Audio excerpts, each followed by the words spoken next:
This is all wrong. I shouldn't be up here. I should be back in school on the other side of the ocean. Yet you all come to us young people for hope. How dare you! Boring. Boring. Boring. You got it. Don't tell us what we're going to feel. We're trying to solve a problem. Don't tell us what we're going to feel. I'm not telling you. Because you're in no position to dictate that. Remember what you're doing. You're in no position to dictate what we're going to feel.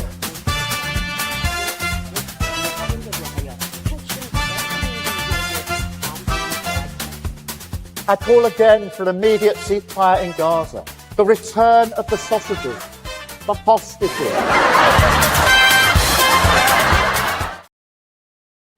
Welcome one and all for a special edition of Lembit Öpik Live here on Unprecedented TV, where we break national stories. And that's what we're doing right now. If you're watching this live, you're hearing this for the first time. There will be a by-election in Gorton and Denton, which is near Manchester. That's been caused by the resignation of a Labour Member of Parliament. And until now, it's been assumed that this is a straight fight between Reform UK and the Labour Party. Indeed, the ailing Prime Minister, in my opinion, Keir Starmer, has said so. And he's trying to focus everybody on thinking that's the choice. I can reveal to you now, as a world exclusive, that Advance UK, another burgeoning party in the United Kingdom, has also announced its intention to stand and contest that seat. The candidate is Nick Buckley. If you watch Unprecedented TV regularly, you'll know that he's a regular guest of mine and of others here on the show. That's not why he's standing, but that's a very big piece of news, because until this moment, nobody knew that Advance UK and Nick Buckley would be the candidate. The big story is he's joining me now. Nick Buckley, what big news? You're standing for Parliament for Advance UK. Why and why? Yes, I am. I've been thinking about it for a while, since obviously Andrew Gwynn stepped down. It's needed. At the moment, this race is not a democratic race in Gorton and Denton. It seems to be a race between Labour losing and Reform winning. And this isn't democracy. We don't hand over by-election victories just to popular parties because there's no one else to vote for. Reform need competition. If Reform don't get competition, they're going to end up being, well, which they are anyway, a slightly better version of the Tory party. And Manchester doesn't need that. The country doesn't need that. So I'm going to have a loud voice. I'm going to get on the streets. I'm going to speak to people. And I'm going to tell them the party and the policies that are needed. And if people agree with me, they'll vote for me. And if they vote for me, maybe Reform then will start changing some of their policies. Maybe they'll get a bit tougher. Maybe they'll start moving away from being Tory 2.0. But at the moment, I'm going to be a disruptor. I'm not going to follow the rules. I've never followed the rules, let's be honest. But I'm going to say what I mean, and I'm going to mean what I say. And the people will judge me on that. Let's go back to your political history. You have stood in the past against Andy Burnham, who is the Manchester Mayor, Labour Party, who actually tried to become the candidate but was thwarted. Why did you stand against Andy Burnham? Just tell us about your mayoral ambitions, because you were an independent then. You weren't standing for Advance UK. I've stood for mayor twice. I stood in 2021 for Reform UK. They were brand new. And I was the first person in Reform to stand for a big election. But after a year of being with Reform in 2021, I walked away. I realised then they weren't the party that they were pretending to be. They had real issues with free speech. And this was 2021. And then I realised I want to have another go at Andy Burnham and the mayoralship. So then I planned to stand again in 2024. And I stood as an independent, funded it myself. I had to take money out of my pension pot to fund my campaign. And I worked on it for 15 months. And I came third. Tories beat me, and obviously Andy Burnham Labour was so far ahead. You know, that's how well he did. And of course, I've always been interested in politics, hence why I wanted to stand for mayor. And the reason why I stood for mayor in the first place, and I can remember the exact time, I was watching TV in 2021, and Greater Manchester Police had just gone into special measures, and I'm screaming at the TV, what is going on? Why are these Labour mayors? Why is this government, Tory government? Why is everything crumbling away? Why are they destroying everything? And if we destroy the police, which we have now, by the way, if we destroy the police, crime's going to go rampant. The streets won't be safe. 4 years later, my predictions have all come true. We're not safe on the streets. So when I decided I wanted to run, it was like, well, who am I going to stand for? I can't stand by myself. I don't even know what I'm doing. I can't stand by myself. And the very next day, I think it was, Richard Tice was on TV saying, the Brexit party is no more, but we're starting a new party called Reform UK. And I thought to myself, you've not got a candidate. So I tweeted him straight away, and he phoned me up 40 minutes later. We had a chat. He went, yeah, you can stand for us for mayor. That's why I stood for Reform 4 or 5 years ago. So you were a Reform candidate, and you, at that point at least, were working closely with this gentleman here. Britain needs reform, as it says there. And at that time, if I'd asked you this question, why are you standing for reform, you'd probably have given me an equally plausible answer. So before we go any further, I'm going to ask you a little bit more about the Andy Burnham situation too. Why are you quite clearly now supporting a different party to the party of Nigel Farage on the screen there? Reform are not the party many people think they are. People have been bamboozled by Nigel Farage and the rhetoric. They are Tories 2.0. And again, let me make clear, there's nothing wrong in being a Tory. There's nothing wrong in having a Tory party, and especially having a better Tory party, because this Tory party we have has been a complete waste of time. 14 years in government and did nothing. Now, Reform just want to be a better version of the Tory party. Well, great for them. And many of their supporters actually tell me online, if you look through the comments of my Twitter, so many Reform supporters are saying, Nick, but what's wrong with being a better Tory party? There's nothing wrong in that. But then Reform can't have it both ways. They can't have it as in we're a better version of the Tories, but then the next day saying we're not the Tories, we're different. They're not different. They're the right-wing Tories that have just been rebranded. That's why I couldn't stand for them again. And I stood for Advance, because Advance are the new boys on the block. We'll see how well they do. We'll see, if they have a long future in British politics. I hope they do. They seem to be doing all the right things. But when you're searching for someone to stand for in a semi-socialist country, it's very hard to find a party you actually want to stand for. And I found Advance, and therefore I joined Advance. Let's finish on the Andy Burnham question. Andy Burnham quite clearly trying to make a leadership bid, being thwarted.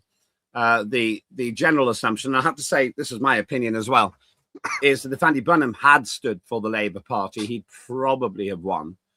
Indeed, I think even Reform UK have said that. He's not standing. Just a word about this. And by the way, I know Andy pretty well. I'm quite impressed with him as a person, though politically he and I are pretty different people. Do you think Andy Burnham would have won if he'd stood? He'd have been the odds-on favourite to win. He's very popular in the country, basically. He's the most popular Labour politician in the country, and that's a fact. I've been saying for 2 years, when I was running last time for mayor, or longer than that, it'd be 3 years now. Andy Burnham only became mayor of Greater Manchester to advance his aim of becoming Prime Minister. It's called the Boris Johnson route to 10 Downing Street. And I've been saying for a long time, Andy Burnham will leave at some point to be an MP, to get back to Parliament to try to be Prime Minister. So if he'd have stood, there's a very good chance he'd have won. If he'd have won, there's an extremely good chance within 6 months he'd have been Prime Minister of this country.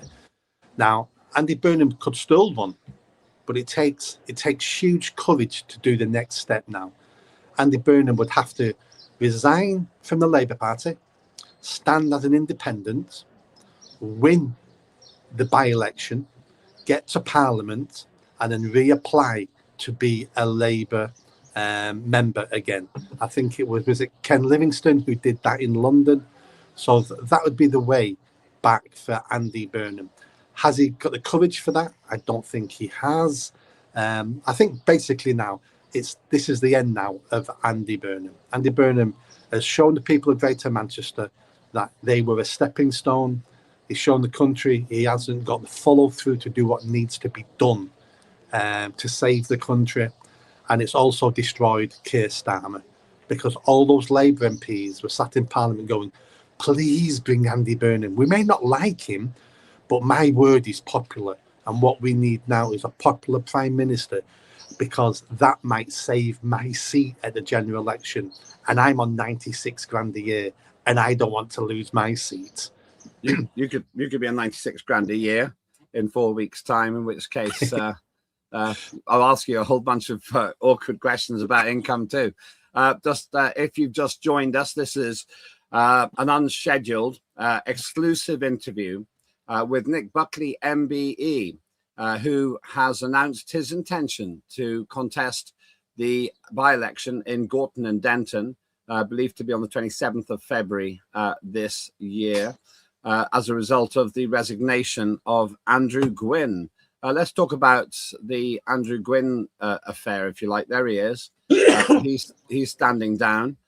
And we don't need to talk about the reasons. There's not much benefit. He's history now. But I'll ask you, the question is related to what we were discussing just now about Andy Burnham. I had the impression that Andrew Gwynn was standing down in order to make way for Andy Burnham to stand. Does that have any impact on the electoral calculus, the likely outcome of this by-election? I've no idea. Absolutely no idea. Everything's in flux at the moment. You'd be a brave man to predict what's going to happen regarding politics in the UK. This is a Labour safe seat. I mean, Gorton Denton's a Labour safe seat. They won over 50% of the vote. It wouldn't surprise me that if they were down to single figures at this by-election, we just don't know. The Muslim vote has become very powerful. We've got the Green Party now saying, we're basically a Muslim party. We've got George Galloway's party going on about Gaza. It looks like they're going to be standing in this election. Anything can happen. So Andrew Gwynn has probably made way for Andy Burnham for two reasons. First of all, his career was over. He insulted his local people in a joke. I know it was a joke. He didn't mean it. But this is politics. You can't make jokes about wanting people to die to make your life easy. You can't make that joke. So his career was over. So you might as well step down to Andy Burnham for this one reason, which is, wouldn't it be great having a Prime Minister of the country who owes you a massive favour? A massive favour. And if you wanted to be, Lord Gwynn, or if you wanted to sit on a quango, for 3 minutes a month and be on, £500,000 a year, wouldn't it be great to have a Prime Minister who owes you everything? That's why he did what he did. Didn't really work too well, though, did it? Keir Starmer, who, in my opinion, is terrified of the prospect of Andy Burnham MP, thwarted it. He's taken responsibility for it as well. He has, and that's the final nail in Starmer's coffin, because the Labour MP, most Labour MPs wanted him. Again, not because we're supporters of Andy Burnham, just because they knew they had a better chance of winning their seat with Andy Burnham in power. Because Andy Burnham's a good communicator, good talker, comes across as a man of the people. It turns out he's more mental than Keir Starmer, basically, with his policies. But at least he comes across as human. And that's how we judge our politicians now. Not on intelligence, not on experience, not on what they've achieved. We rate politicians good now because they come across as normal. That's how poor our political class is at the moment. Now, let's talk about the reality. Keir Starmer himself has said, here we are, in fact, and he says that Gorton and Denton is a straight fight between Labour and Reform, says Starmer. Since the resignation of former MP Andrew Gwynn, speculation has mounted that Reform could win the seat Labour retained with 51% of the vote. Three things we learned from this. First of all, that Starmer's trying to direct the public. Let's not pretend anybody who's been involved in politics knows he's saying this on purpose. They're trying to direct the debate between Labour and then Reform, because I suppose he believes lots of people are terrified of Reform. The second thing we learn is that Reform is probably the favourite. I haven't checked the odds, but I bet you they probably are. And thirdly, that they've had 51% of the seat, of the votes in the seat. That's a pretty safe position. You coming into this election and Advance UK coming into this election could make it far harder for Reform to win. Have you considered that? Absolutely. There's a very good possibility that if Reform lose now, it's because I entered the race. Do I want Labour or the Greens to win this? No, I don't. But this is politics. This is democracy. We've all got a right to throw our hat in the ring. We've all got a right to give our opinions, to state our policies, to try to win the election. I'm not one for saying, oh, I don't want Labour and Greens, therefore I've got to vote Reform UK. No, vote for what you want. Don't vote for the least crap of what's on offer. People will vote for me because of what I'm offering, because what I've done, because of my experience, because of my connections to Gorton and Denton. You know, I'm not a Southern academic that's just driven up to Greater Manchester, found Gorton for the first time, and now knocking on doors. I'm not someone who pretends to be a female plumber who lives in Hale, which is exactly where the Premier League footballers all live, who has a husband who's an executive of a pharmaceutical company who's on millions. Now, I'm not one of those people. I lived in Gorton. I've lived in Gorton twice, as a baby and as an adult. I've worked on the streets. I won an award of Gorton Police for keeping the community safe. I based my charity in Gorton. My charity's worked across Denton and Gorton. And the area's bigger than that. You know, Levenshulme as well, parts of Longside are all included in this area. I went to school in the area. My primary school was Stanley Grove, which is in the area. I went to the secondary school, Central High School for Boys, which is in the area, which was a failing school. I went to a tough school. My music teacher was stabbed 42 times in the chest by a pupil. You know, I've come from those communities. I know those communities. My friends and family live in the area, so they've got a real fight on their hands now. I've not been parachuted in. You know, I'm from that area. I've worked in that area. I used to work on Gorton Market at one point. So I am a man of the people there. And then my experience, you know, I've spent over 20 years now stopping kids getting involved in crime. When I set my charity up, I used my redundancy from the council. I didn't go on holiday with my redundancy. I didn't get another job somewhere and keep my redundancy. I put it all into a charity to keep kids safe on the streets, to make sure they could make decent decisions. And then I started getting homeless people off the streets because I couldn't look anymore at Deansgate in Manchester City Centre without saying, I'm ashamed. I'm ashamed that we're allowing our citizens, fellow citizens, to live and die on the streets without doing something about it. I got over 100 people off the streets in a couple of years. So that's my experience. That's my background. That's what people will be voting for. Not for a rosette, not for a different colour, not because I've got great PR, not because, you know, I'm a charismatic leader. Not those things. People of Gorton and Denton, if they vote for me, will be voting for me because of what I've done and what I'm going to do. And I'm going to hold everybody to account in Parliament. I'm also going to hold the local councils to account. They're going to hate me. Honestly, they're going to hate me. I don't know many people who want to go into a job to be hated. I know you don't operate from scripts. I know you well enough for that. You're telling us that, and you're telling the world and the viewers that you have an authentic local authority, if you like, credentials. I also suspect you've just done a quick round robin of other candidates. I think you probably already know that Matt Goodwin, pictured there in Gorton and Denton, I think, with Nigel Farage, leader of Reform UK. Now, Matt Goodwin is the Reform UK candidate. When I stood for Parliament, I stood in Wales. Did actually have some connections there, but I had been living in Newcastle upon Tyne. The fact that Matt Goodwin doesn't have your connections in Gorton and Denton doesn't necessarily mean he would be a bad MP. Oh, absolutely. I'm just giving my credentials of why I should be taken seriously in that by-election. I quite like Matt Goodwin. He's an academic. He comes up with some good reports. He seems to be on the same side of the debate. He never used to be, by the way. From what I've read, he used to be much closer to the left. Now, for Matt, I basically would say this. Matt is a very intelligent academic. That's a given. I've never even been to university. That's the sort of person I am. Matt's the sort of person who'd be able to tell you and measure the internal diameter of a can of baked beans, but he won't be able to open them. So we need less academics. We need people who have done things. We need doers. We don't need talkers or researchers. I've never heard that analogy before. I sat next to Matt in an event a few months ago. Very engaging kind of fellow. Some would say, and Matt might say, and you have said that your involvement in this election could cost him the seat. But we'll come back to that in a minute. We found quite a cool picture of you. There you are. Where was that?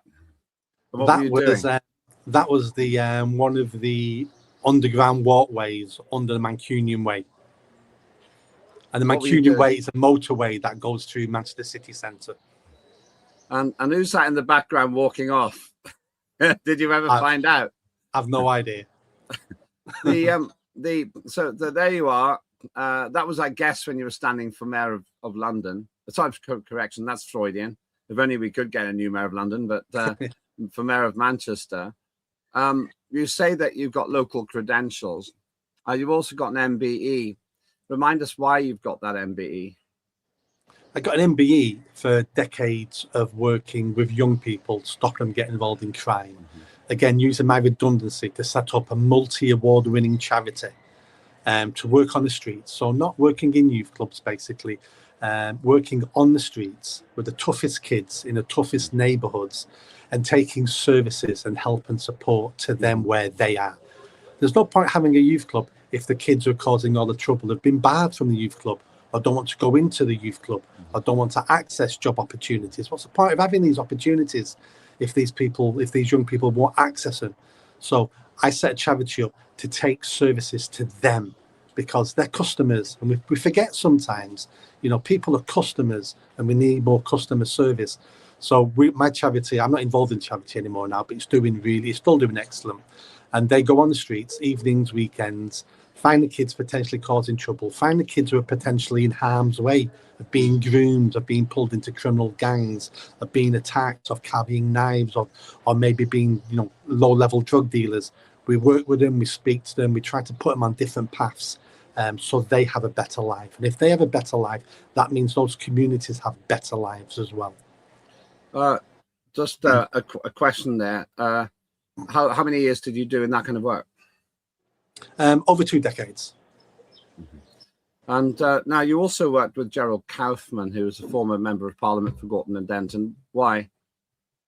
I set up, again, in Gorton, I set up a project called the Ambassadors Project, where we highlighted a group of young people who we thought could make something of themselves, who could excel. And they became part of the project. And I wanted to show him that the sky's the limit in this country. It really is. So I spoke to Gerald Kaufman, who was a Labour MP at the time. He's sadly passed away now. And he invited me and the ambassadors to Parliament. So we took him to Parliament. He gave him a tour of the building. He snuck us into the Lord's Chamber. And we had security shouting at us to get out. And Gerald Kaufman's going, "Do you know who I am? I'm the leader of the House here," because he was the oldest serving MP at the time. So we had a great tour with him. We then sat in the gallery and listened to a debate. So that, again, that's just an example of what I wanted the Gorton young people to be able to achieve, to know that they could be MPs, that they can achieve. And he allowed that to happen. Let's talk about the decision you've made, and it's a big decision. You've stood previously, you've explained your reasons, but whatever your reasons, you did stand for Reform UK. And so at some point you felt that was the future, and that means that you assumed that Nigel Farage, who we saw before, should be the Prime Minister. Essentially, what you're telling us now is that Ben Habib should be the Prime Minister, and that for some reason he's a better performer than Nigel Farage. Why have you chosen Ben Habib above Nigel Farage as the person who can save the country? I haven't necessarily chosen Ben Habib because one person can't save the country. Again, that's one of the flaws of Reform UK. It's the Farage cult. He's the Messiah. He's the one who must be obeyed. You don't save a country like that. So Ben Habib, very intelligent. I actually find, just to interrupt you, I know Farage very well. I've known him for over a decade, and I find him affable and intelligent. And I still find him a very refreshing change from the legacy parties. By legacy parties, I mean Conservative, Labour, Liberal Democrats. Those parties have colluded in wrecking the country, in my view. Nigel Farage isn't part of that cabal, or is he? He is part of that cabal. He's just a much better communicator with a much better vision. Farage is part of the Uni Party, but he's the Uni Party of 30 years ago when we had sensible politicians who had a vision, and that's Nigel Farage. Nigel Farage doesn't want to change the system. He just wants to improve the system. He wants to be part of the system. There's going to be no great changes under a Reform UK government. Ben Habib's a bit different. Ben Habib is recruiting talent. He's recruiting dozens and dozens of people to have influence on policies, to create policies. And it's the first couple of steps for Advance UK. So I can't even go into many of the policies at the moment now because they don't exist. But where Ben's different is Ben sees this is going to be a team effort to save this country. And it's going to take a lot of hard work, and it's going to be about bringing the people on board. The best example I can give you is at Christmas, 2 Christmases ago, once after the general election, Reform UK looked fantastic. They'd only won 5 seats, which was great at the election. No one thought they were going to win any. And suddenly they're up in the polls, and it looked like this is going to be the vehicle for change for this country. And I thought, right, I'll join the party because I just want to be on board. I want to. It's not about me. It's never been about me. Setting a charity up has never been about me. It's about saving the country I love. So I joined Reform UK again a year ago, and I stayed 4 months. And after 4 months, I realised this isn't for me. This isn't the party that's going to save the country. And I'll give you the 3 examples that happened in 10 days why I resigned from the party just under a year ago. And it was this. David Bull, the chair of Reform UK, had just been elected chair. And in his first speech, he was talking about how immigration built this UK. They're our lifeblood. Immigration's fantastic. And I'm looking at TV going, are you mental? Immigration didn't build this country. Immigration came to this country because my ancestors built this country. That's why they came. And then a few days later, we had the deputy leader, Richard Tice, being asked, there's a new report out saying that by 2060, white British will be a minority in this country if nothing changes. And he laughed. He laughed and said, who cares? I'll be dead by then. And I said, I care. I care. And the final straw was the big man himself, Nigel Farage, who was in Wales talking about Welsh policy, about building houses for Welsh people. And one of the reporters, and good on them, said, Nigel, can I ask you, what's a Welsh person? And Nigel Farage said, oh, a Welsh person is someone who's lived in Wales for 5 years and pays tax. And I'm like, that's not a Welsh person. And that's when I realised You're just a better version of the Tory party. You're going to do better than the Tory party. You'll implement things better. You're the Tory party of 25 years ago, and that's fine. But you're not the party I want. So I had to resign after 4 months. I thought, I don't support any of this. So we got Ben Habib there, and you've been quite acerbic in a way about Nigel Farage there. But Nigel Farage is a winner. He's done a lot to bring those legacy parties to account. Many people, from a pragmatic point of view, Nick Buckley, MBE, say, or will say, that you're now reducing the chance of breaking Labour in Gorton and Denton.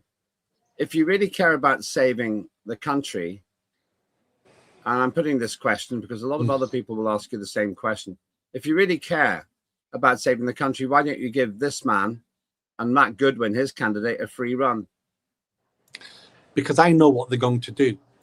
I listen to what they say. I know what they're going to do. And what they're going to do, it will be slightly better than what we've had the last 20, 30 years. And slightly better isn't good enough for me. It may be good enough for certain people. You know, they may go, oh, I don't want big change. You know, I like the status quo. We just need some tiny little tweaks. A little bit like when Kemi Badenoch said the other day, the UK is not broken. It just needs some little tweaks. It's like, no, it's broken. And you can't fix something by little tweaks. To fix it, we're going to have to do things differently. And Reform's idea of doing things differently is let's employ a load of Tories. Let's employ the people who broke the country to now stand for us because they need another chance. Because we're sure it was a fluke the first time they broke it. They can't break it anymore. They must have learnt their mistake, in which case they've got the information and the skills to fix it. And I'm going, they never had the skills to begin with. They broke the country, not because they thought they were breaking it, because they think it's okay, because they're aiming to achieve what they want to achieve. I want something different. And if you're watching this and you live in Gorton and Denton and you want you want a better status quo, you want, you know, something that you can understand, then you need to vote Reform UK. You do. But if you're sick of the status quo, if over the last 30 years all the politicians have let you down, the establishment have let you down, career politicians have let you down, if you want someone to do to them what they've been doing to us for far too long, then you need to vote for me, because I'm not going to go in there and tweak the system. I'm not going to go in there and say, oh, if only we can improve Gorting a little bit, if only we can throw some money at Denton, no, those people will be happy. And maybe some people will be happy, but you know what? You don't deserve the crumbs off their table. You deserve the table. And I'm going to turn that table upside down. And this isn't a general election. This by-election doesn't affect the future of the country. Reform we've got is at 8 MPs. Them having 9 MPs changes nothing. But having someone like me sat in Parliament, sat next to Rupert Lowe MP, having a Robin to his Batman, that will change stuff. That will scare the bejesus out of them. That will get new conversations in Parliament. I'll drag people screaming and crying over the coal to tell us what they've done and why they didn't do stuff. That's what I'm promising. I'm not promising a couple of quid for the area to shut you all up until next general election. I'm talking about changing this system. I'm talking about changing the country.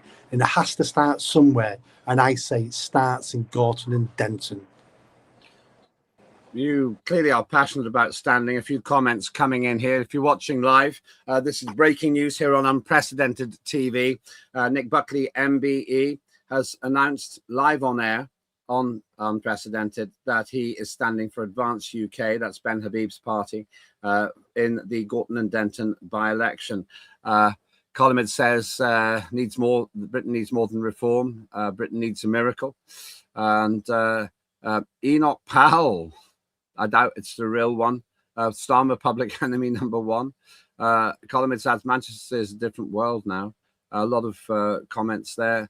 And Nick says the new UK Prime Minister is Ali Baba. I never really knew who Ali Baba was, but I've always thought that was very alliterative. And a whole lot of comments there. I've got to finish with two other questions very explicitly, and I'm really going to press you on this. Ben Habib was also in Reform UK. If you said that the policy areas aren't very explicitly formed, you will be in this by-election what your policies are. You'll be standing on doorsteps being asked that question. So let me ask you a strategic point. What will Ben Habib do if he's Prime Minister? Why do I ask that question? Because Ben Habib clearly would be your choice for Prime Minister. What would he explicitly do that gives you hope? What he'd do exactly hasn't been worked out yet. And this isn't a general election. So regardless of who you vote for in this by-election, will not change the government, will not change government policy, will do basically nothing in Parliament, because 9 MPs for reform still can't do anything. This is about setting the groundwork for change. Now, Advance are only 6 weeks old as a political party. Now, we could make up a load of policies if we wanted to and say these are policies. But again, have we engaged the public? Have we engaged our members, our supporters? That's why we're going to take time to create our policies. I can give you my opinions on many things of what I'll be pushing Advance to do and stand for. But let me reiterate what this by-election is about. This by-election is about two things. It's about supporting Reform UK and sending a message across the country that we think Reform UK should be the next government at the next general election, which is 3 years away. Or it could be, we're sick of all of them. We're sick of all these career politicians. We're sick of all these people who are linked to the establishment. We're sick of all these millionaires who want to get involved in British politics for reputation. And what I'm saying is, if that's you, then you need to vote a doer, not a sayer. You need to vote for someone, a disruptor, someone who's going to go in there and create waves and make mistakes and put people on edge and find the truth and tell you the truth, because we're being lied to in so many ways by so many people that it's only someone like Rupert Lowe over the last year has been able to get information and stats off the civil service. And we read it and we go, that's been going on. Afghan migrants are 22 times more likely to commit sexual assault than a British person, any British person. He got that information by going on and on at the civil service. That's what we need. We need more Rupert Lowes in Parliament. That's what we need. Because this is just a by-election. It won't change anything major, because Labour already have, such a big majority. They don't care. Reform UK is still so small, it won't affect them. Get someone in there who's really going to upset that apple cart and get some change and highlight why we're failing and hold people to account. Someone fearless, someone who cares about the people, and basically someone who loves the country because it's in their DNA, because that's all they've ever done throughout their whole career and life, was try to love the country and improve the country that gave them everything. It's an easy decision for me. Let's look at the result the last time. There it is. Andrew Gwynn, 51% of the vote. In second place, it was Reform UK with 14%. Everyone else behind that. Reform UK would be performing something of an electoral miracle to win that. We've already established, and we don't need to cover it again, that with you coming into the mix, it's possible you will take votes from Reform UK. But what's relevant here is that Advance UK, as you said yourself, didn't exist and isn't on the dial.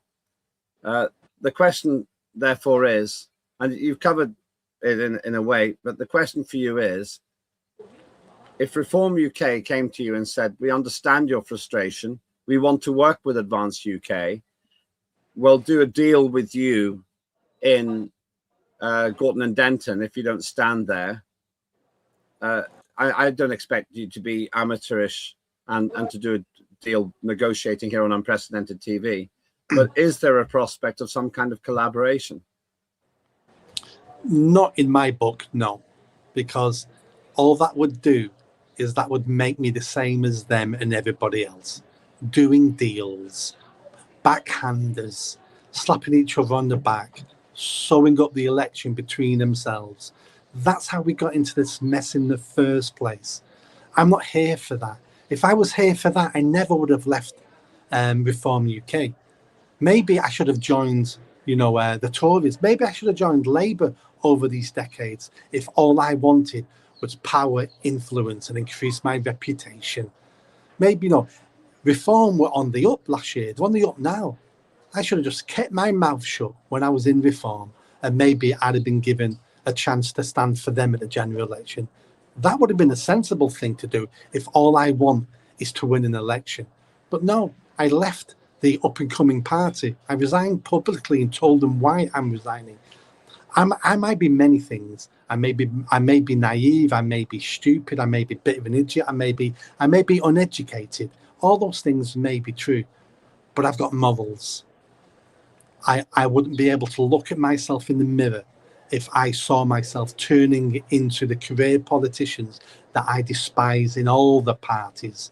I wouldn't be the Nick Buckley I know. I'm never going down that path. And if that means I never get elected, so be it, because I've got no intentions of selling my soul just so I can say I was an MP and I'm on 96 grand a year. That's something I won't be doing. So no, there is no deal with Reform UK, not because I dislike Reform UK. I like them all. I've met Nigel Farage. I've been on his show. Richard Tice is a lovely man, in it for all the right reasons. I just disagree with some of his policies. All the voters and all the supporters of Reform UK, I love. Most patriotic people you ever get to meet. They're decent people. So I've not got a problem with that. What I'm saying is we need different. The status quo, and improved status quo, isn't good enough. So there is no deals with Reform UK. Thank you so much. And we here at Unprecedented TV will give all the other candidates who wish to come on the chance to put their stand out as well. But we're speaking with Nick Buckley, MBE, if you've just joined us, who has announced his intention to stand in the Gorton and Denton by-election as the candidate for Advance UK. And to stress again, we at Unprecedented are here for free speech. We will give Matt Goodwin and all of the candidates the chance to have the same space. But let me finish with this, or let you finish with this. If you were to summarize in a few words what you, as Nick Buckley, MBE MP, would do for Gorton and Denton, how would you answer that question? If I was an elector, obviously I'm not in this by-election, but if I was an elector and I said on the doorstep, all right, Nick, what will you do for me? What would you say? I will do for you what needs to be done, which is this. I'm going to do to the councils and Parliament what they've been doing to you for decades, because that's what they need to be done. They need to feel what it's like not to be able to speak freely, to be constantly criticised, to be pulled over the coals, to be embarrassed in the public press. That's what I'm going to be doing for the people of Gorton and Denton. I'm going to give you a little bit of sweet revenge, because that's the only way we change this system. Thank you so much. I'll just read one more comment. Samantha Smith, 9088, says, Nick is a great man. I hope he wins. So from a sample of one, if she was the electorate, you would be the next MP. Thank you so much. That is Nick Buckley, MBE, here on an exclusive and a special edition of Lembit Öpik Live on Unprecedented TV. What you've just heard is Nick Buckley, in his own words, on behalf of Advance UK, the newest party in the United Kingdom, announcing his intention to contest the Gorton and Denton by-election. You have your say. Thank you for all the comments. Sorry I didn't get through all of them. Very grateful to Nick Buckley, MBE, and Advance UK for using us here at Unprecedented TV as the platform to share that maybe momentous news. We'll obviously be asking for comments and opinion from Reform UK, Labour and others as they limber up for the by-election there. Many think this is a referendum on Keir Starmer's leadership, Andy Burnham being barred by Keir Starmer as a candidate. Reform itself has said that Andy Burnham would quite possibly have won that. Nick Buckley also saying he'd be a formidable opponent, but he's not the candidate now. And so for many, it's a different game. You have your say. We'll return to this many times. Please do like and subscribe. Unprecedented TV is clearly a place of stories. We've just done that now. Thank you very much to Nick. Thanks to the team for coming in on a Saturday. And let's see what happens. I'm Lembit Öpik. That was Lembit Öpik Live on Unprecedented TV with the exclusive. Advance UK is contesting the Gorton and Denton by-election. Their candidate, Nick Buckley, MBE.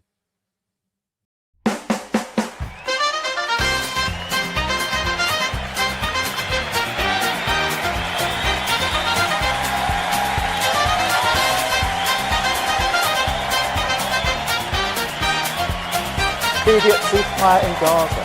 The return of the sausages.